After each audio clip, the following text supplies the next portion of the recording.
नमस्कार, रूबरू में आपका स्वागत है। इस बार हम आपकी मुलाकात एक ऐसी हस्ती से करा रहे हैं जो अपने उत्तेजक बयानों और कट्टर विचारों के कारण अक्सर चर्चा में रहते हैं। लगभग 3 दशक पहले एक छोटा सा संगठन बनाकर उन्होंने अपने पॉलिटिकल करियर की शुरुआत की थी और आज पूरे महाराष्ट्र में उनका हुक्म चलता है। कहने को तो महाराष्ट्र गवर्नमेंट में उनका कोई कॉन्स्टिट्यूशनल स्टेटस नहीं है, लेकिन उनका दावा है कि गवर्नमेंट का रिमोट कंट्रोल उनके ही हाथ में है और शायद यह सच भी है। उनके तौर तरीकों के कारण कुछ लोग उन्हें फंडामेंटलिस्ट कहते हैं तो कुछ डिक्टेटर, पर उनके समर्थक उन्हें महाराष्ट्र की शान मानते हैं। तो आइए रूबरू होते हैं शिवसेना के सेनापति बाला साहब ठाकरे से। अपनी शुरुआती करियर में कागज पर आड़ी तिरछी रेखाएं खींचकर राजनीति और राजनेताओं पर व्यंग करने वाले कार्टूनिस्ट बाल केशव ठाकरे आज शिवसेना प्रमुख की हैसियत से महाराष्ट्र की राजनीति को खुद कंट्रोल कर रहे हैं। सच कहा जाए तो आज पूरे महाराष्ट्र में बाल ठाकरे की तूती बोलती है।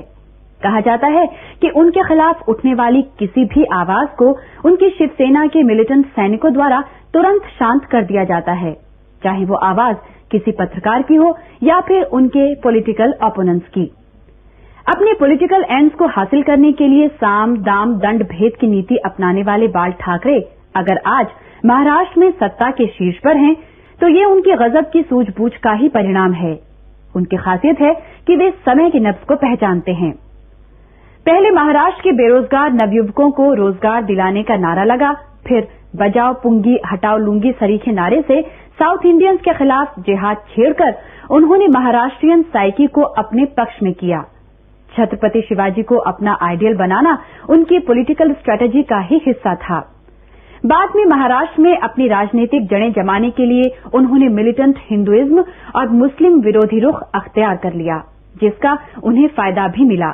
आज शिवसेना भारतीय जनता पार्टी का गठबंधन महाराष्ट्र में शासन कर रहा है। भारतीय राजनीति के दुर्वासा समझे जाने वाले बाल ठाकरे कब किस पर अपना फरमानी फतवा ठोक दें कहा नहीं जा सकता। अपनी प्रोवोकेटिव स्टेटमेंट्स के कारण उनके खिलाफ देश की कई अदालतों में मामले दर्ज हैं। लोकतंत्र में आस्था नहीं रखने वाले बाल ठाकरे को परोपकारी तानाशाही का विचार भाता है और वे हिटलर के खासे प्रशंसक हैं। उग्र और तानाशाह वाली छवि के कारण ही उनके समर्थक उनका आदर करते हैं।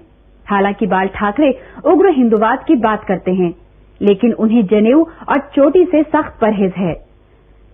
अभी आपको हिटलर की पॉलिसीज क्यों पसंद है? आपको बॉम्बे का हिटलर कहा जाता है। नहीं, मुंबई की क्यों? अभी इतना कम क्यों समझते हो? मैं पूरा महाराष्ट्र का हूं और चाहता हूं कि पूरा देश का बनूं। पूरे देश के हिटलर बनना चाहते हैं? क्या क्यों ना बनूं? क्या वो ठीक है, वो गलत प्रचार है एक प्रकार का। बिल्कुल, जो वेस्टर्न एड्रेस की बात करें तो यही लोगों ने एक, जैसे कि मेरी जो एक प्रतिभा हो, वो थोड़ा खराब करने की वो कोशिश की, मगर हुई नहीं। आप तो डिक्टेटर जैसी बात करते हैं, डेमोक्रेसी में आपका यकीन नहीं है? ये मेरा कहना है कि डेमोक्रेसी इस देश में कभी पैदा भी नहीं हुई है आज तक। आपको आप जो पाप करते हैं, sins, you are going to hide those sins under the garb of calling that as a democracy. Bombay के लोग इतना आपसे डरते क्यों हैं? देखो शुक्ला जी, न डरे तो मेरा क्या उपयोग, फायदा? आप पिंजरे में जब भी कोई शेर रखें और कोई नजदीक जाके बताएं कि कितने तुम मर्द है, खुलेआम जरा देखो, बात करो, जरा वो शेर को बाहर निकालो और मूंगफली डालने की कोशिश करो। तो शेर को नहीं डरते तो कैसी बात? वो शेर कहां क्यों क्या कहें? ये गर्व से, मैं गर्व से हिंदू कहते हैं, मगर गर्व से ये नहीं कहना चाहता हूं कि मैं शेर हूं और आप डरना ही चाहिए, मगर डरना ही चाहिए। फिल्म इंडस्ट्री के लोग आपसे बहुत डरते हैं। आप लोग कहते हैं कि फिल्म नहीं आ जानी चाहिए तो फिल्म नहीं चलती। नहीं, ये देखो, ये डरते नहीं है। किसी को आप जाके पूछो, मैं नाम देता हूं, पूरी की पूरी लिस्ट देता हूं, जाके पूछो वो क्या कहते हैं मेरे बारे में। वो तो कहते हैं कि भाई माला साहब से पंगा लेके क्या करना, कहीं मेरी फिल्म बंद करवा दी, सिनेमा में रिलीज नहीं होने दी तो मुश्किल आ जाएगी। अरे आराम से रोजी रोटी कमाते हैं, आराम से खाते हैं, और फिर भी डर होती है आपके मन में, कैसी बात? और डर होते तो क्यों रहते हैं आप लोग? सिनेमा वर्ल्ड में चित्रपट सेना है आपकी, हाँ, बाकी जगह उद्योगों में कामगार सेना है, तो हर जगह आपके लोग बैठे हुए, कहीं कुछ हो तो लोगों को एक डरा धमका के रखने के लिए। नहीं, ज्यादा कोई शाना बने तो हमारी कोई बात नहीं होती और दूसरे भी यही बात बर्ताव करेंगे उनके साथ। अच्छा, आप खुद चीफ मिनिस्टर क्यों नहीं बनना चाहते हैं?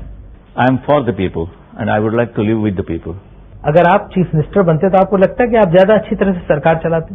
फर्क क्यों है? क्या कुछ नहीं पड़ता इसमें। मैं बैठ के भी करा, जैसे कि वो मैं कहता हूँ रिमोट कंट्रोल की मैं बात करता हूँ, तो रिमोट कंट्रोल से भी आप यहाँ बैठ के टीवी के चैनल्स बदल सकते हैं। तो टीवी चैनल्स यहाँ से बैठ के बदल सकते हैं, तो गवर्नमेंट भी कोई इधर उधर हो जाए तो बातें बदल सकते हैं। अच्छा, आप चीफ मिनिस्टर तो नहीं बने, कल को अगर प्राइम मिनिस्टर बनने का मौका मिले तो आप बनेंगे? देश के हित के लिए बनना पड़ेगा, मगर साफ सुथरा करने के लिए कोई करनी पड़ेगी। बड़ी यानी कि mercilessly one has to rule that time. I will do that. Prime minister बन के पहला काम कौन सा करेंगे आप? पहला बिल्कुल कश्मीर साफ करूंगा। एक ही आदमी मेरे देश में, पूरे देश में, चाहे वो पाकिस्तान का हो या बांग्लादेश का हो, यहां नहीं रहेगा। और जितने कोई आतंकवादी आए हैं, एक पर भी मैं मुकदमा नहीं चलाऊंगा। शूट टू किल, यही ऑर्डर मेरी रहेगी।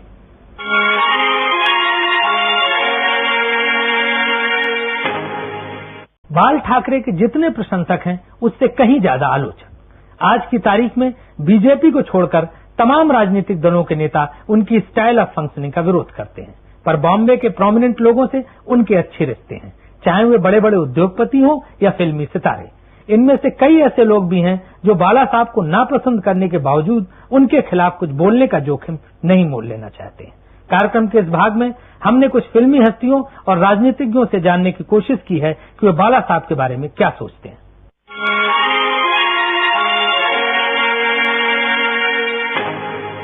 मैं बाला ठाकरे से एक खुले दिल का, अपने दिल की बात स्पष्टता से कहने वाला, दिल में अलग और जबान पर अलग, ऐसी बात नहीं है।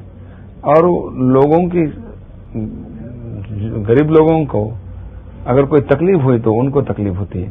इस तरीके का बहुत अच्छे दिल वाला नेता मैं मानता हूं उनको। मेरी नजरों में बाल ठाकरे अपनी पार्टी के मार्गदर्शक हैं। उन्हें पॉलिटिशियन कहना ठीक नहीं होगा, पॉलिटिशियन से भी ऊपर हैं वो। कुछ हद तक अपनी पार्टी की नजरों में और महाराष्ट्र की राजनीति की नजरों में वो कुछ चाणक्य की तरह समझे जाते हैं, जाने और माने जाते हैं। अंग्रेजी में कहा जा सकता है, you may love him, you may not love him, but you dare not ignore him. साधारण नेता की जो परिकल्पना होती है उसमें वो बैठते ही नहीं है। वो स्वयं हमेशा कहते हैं कि मैं मूलतः एक व्यंग्य चित्रकार हूं, और इसे मुझे लगता है कि यह मूलतः व्यंग्य चित्रकार और बड़ा सीधा साधा आदमी है। राजनीति को वो व्यंग्य चित्रकार की नजरों से देखता है। जो उसे अच्छा लगता है वो अच्छा कहता है, जो बुरा लगता है वो बुरा कहता है। मैं बाला साहब को काफी सालों से जानता हूं।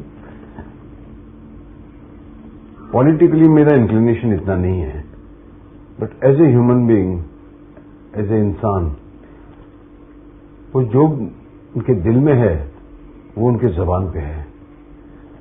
ऐसा नहीं है कि उनके दिल में और दिमाग में कुछ और बात है और वो कुछ और बात कर रहे हैं, जिसे इंग्लिश लैंग्वेज में शुगर कोटिंग कहते हैं, वैसे नहीं है। बाल ठाकरे ने एक शॉर्टकट ढूंढा है पावर तक पहुंचने का। एक कम्युनिटी के खिलाफ नफरत फैलाओ और एक दूसरी कम्युनिटी को उस पर मुत्तहिद करो। लेकिन बाल ठाकरे साहब और उन जैसे लोगों की ये सब हरकतें चलने वाली नहीं है। इस मुल्क के अंदर सेकुलरिज्म की जड़ें बहुत मजबूत हैं। बाल ठाकरे जैसे लोग आए हैं और चले जाएंगे। बाल ठाकरे एक बहुत ही कमजोर किस्म का आदमी, बंबई से बाहर उसको कानपुर में सभा करने के लिए बुला लीजिए तो डर के मारे नहीं आएगा, इतना बुजदिल आदमी है। और बंबई में कुछ महाराष्ट्र के लोगों को इकट्ठा करके और गैर मराठों के खिलाफ एक मुहिम चलाने वाला व्यक्तित्व, उसका नाम बाल ठाकरे है। बाला साहब जो है बहुत ही जज्बाती आदमी हैं। अगर उनके मन में ये एक चीज हो जाए कि ये आदमी सही है, खा वो हिंदू हो या मुसलमान हो या सिख हो या ईसाई हो, वो उसके साथ हैं। बाल Thackeray represents a certain feeling among Maharashtrians, और 1980 के बाद among Hindus generally, he represents aspirations of a kind that have not been fulfilled. उनकी सारी इम्पोर्टेंस, सारी पॉलिटिक्स इसी बात पे मुनस्सर करती है कि वो ऐसी बात करें जिससे कि सांप्रदायिकता, कम्युनिज्म भड़के। यही उनकी इम्पोर्टेंस है। सत्ता में कभी कुर्सी नहीं लेते वो, कभी पोजीशन नहीं लेते, कभी वो दूर से बैठकर तमाशा देखते हैं, वो चिंगारी फेंकते हैं और तमाशा देखते हैं आग लगा के। तो अब ऐसा आदमी जो है वो कहाँ आपको देश में मिलेगा। दूसरे लोग कम से कम आग लगाते हैं तो अपने हाथ भी जला लेते हैं, वो दूर से सिर्फ हाथ तापते हैं। बाल ठाकरे किसी जगह वो कहते हैं कि मैं मुझे तो किसी ओहदे की जरूरत नहीं है, लेकिन आज बंबई में सारी सरकार वही चलाते हैं। तो उनको basically is a power crazy man. He wants power, he wants money. Shiv Sena के लोग आज बंबई के अंदर जिस तरह से भत्ता वसूल करते हैं दुकानदारों से, कारोबारी लोगों से, बिजनेसमैन से, वो सब जानते हैं अच्छी तरह, सब बताने की जरूरत नहीं है। उनकी सरकार को बने कम से कम 100 दिन से ज्यादा ही हो गए हैं, तो कोई ऐसी वारदात तो हुई नहीं है जिसकी वजह से हम कुछ कहें। हर पॉपुलर आदमी के क्रिटिक्स होते हैं जो उसकी किसी भी बात को पकड़ के वो उसको उछालते रहते हैं। तो आमतौर पर देखा गया कि Bala Sahab not at all like that. Bala Sahab Thackeray के बारे में कम्युनिस्ट और कांग्रेसी कुछ भी कहें, लेकिन उनकी आम जनता की नजरों में, विशेषकर महाराष्ट्र और खासकर बंबई की जनता की नजरों में, उनकी छवि है एक सेवियर की, एक प्रोटेक्टर की। देखो, हर एक आदमी में कोई अच्छी बातें होती है, बुरी बातें होती है, तो कई मेरे में भी होगी। मेरे कोई अच्छी बातें होगी, मेरे में लगता है होगी, तो एक्सेप्ट करो या रिजेक्ट करो, बुरी तो छोड़ दीजिए। मगर अच्छी बातों के बारे में भी मैं आपको ये कहूंगा कि आपको पसंद होगी तो एक्सेप्ट और reject, I don't care. Public life हो या प्राइवेट लाइफ, बाला साहब ठाकरे समय के पाबंद और डिसिप्लिन पसंद है। आमतौर पर हर रोज सुबह 11 बजे से देर रात तक पार्टी कार्यकर्ताओं के गिले शिकवे सुनना और सीनियर लीडर्स के साथ मीटिंग करने वाले बाला साहब तमाम व्यस्तताओं के बावजूद दोपहर को बियर पीना और परिवार के साथ गप्पे लड़ाना नहीं भूलते हैं। अब आइए एक नजर बाला साहब की फैमिली और लाइफ स्टाइल पर।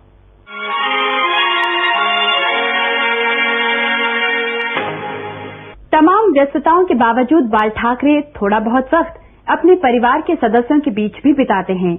उनके 2 बेटे जयदेव और बिंदु फिल्म और कैसेट के व्यवसाय में हैं, जबकि उद्धव को राजनीति में खासी दिलचस्पी है। इधर बाल ठाकरे पर परिवारवाद को बढ़ावा देने के भी आरोप लगने लगे हैं।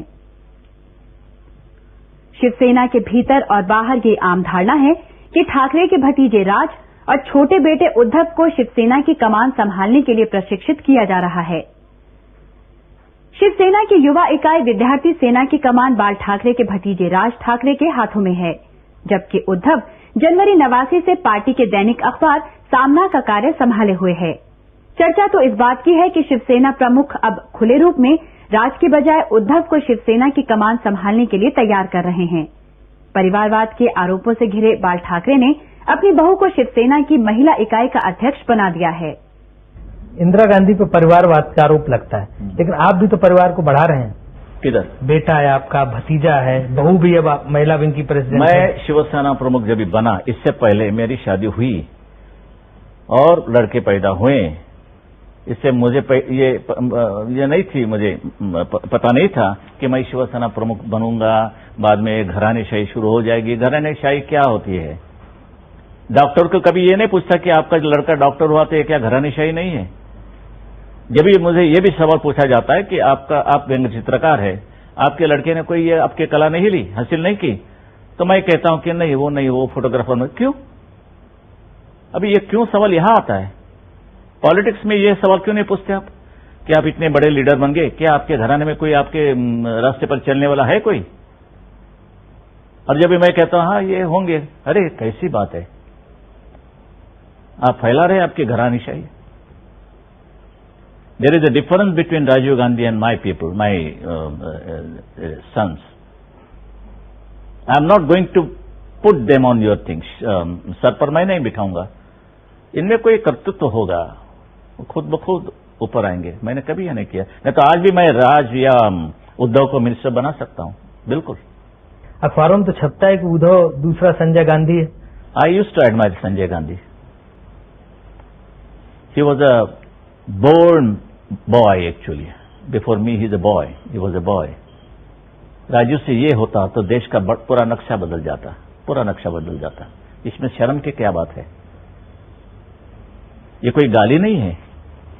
आपके छोटे बेटे के बारे में अभी अखबारों में छपा कि उसने नेशनल पार्क में जाके जबरन शिकार किया और पुलिस ने उसके खिलाफ रिपोर्ट नहीं लिखी और उसको सरकार का प्रोटेक्शन था, गैर कानूनी काम किया। सरकार को पता था, न मुझे पता था कि मेरा लड़का वहां जाएगा, कोई शिकार करेगा। और मान लो कि उन्होंने हरिन को ही मारा होगा तो किसी फोटोग्राफर ने उसका वो फोटो लिया भी है। आपके हिसाब से घटना गलत रिपोर्ट हुई है? गलत नहीं, इसमें एक दूसरी बात होती है। ये मेरा लड़का है और किसके लड़के मार कितने भी बात कर शेर भी मारते तो कोई नहीं सवाल उठाते हैं। Banner line was given by times of India और एनरॉन सेकंड प्रेफरेंस। आज तो एनरॉन की बात हो रही है पूरी दुनिया में और यहां तो मेरे लड़के की शिकार की बात हो रही है। नहीं, अखबार वालों तो आपके बेटे की बात इसलिए हाईलाइट की क्योंकि आप वो क्योंकि वजह से सर्कुलेशन नहीं क्योंकि बाल ठाकरे के बेटा और बाल ठाकरे के हाथ में रिमोट कंट्रोल है आज महाराष्ट्र की गवर्नमेंट का। मैं तो कभी दखल भी नहीं देते इन लोग, ये लड़के क्या करते हैं क्या नहीं, जब तक वो कोई बेकानूनी बात नहीं करते, कोई गर्द पाउडर या कोई ब्राउन शुगर नहीं बचते, तब तक मुझे कोई दखल देने की कोई सवाल भी नहीं मेरे यहाँ सामने।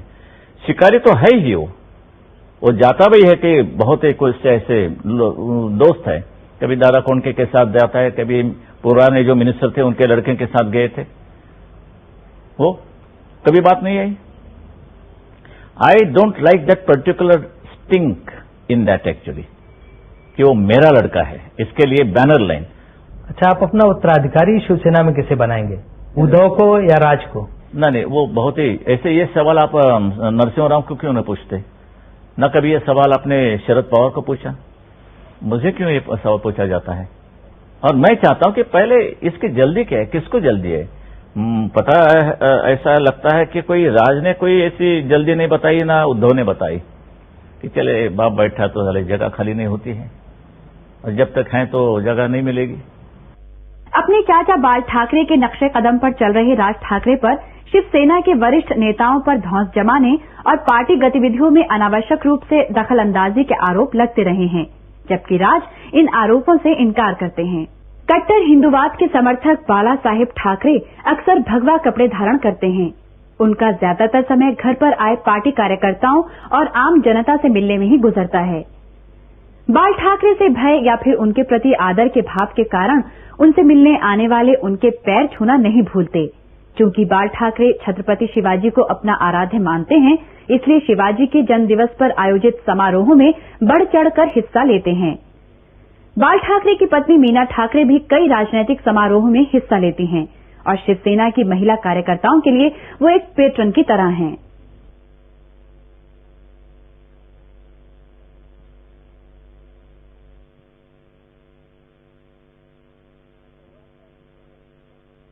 अच्छा, परिवार को आप कितना वक्त दे पाते हैं अपने परिवार को, क्योंकि आपके पास इतनी भीड़ लगी रहती है, राजनीति इतनी होती रहती है? कल 2 बज गए, मेरी बीवी की तबीयत एकाएक थोड़ी बिगड़ गई थी, ना वो सो सकी ना मैं सो सका और यहाँ आना पड़ा।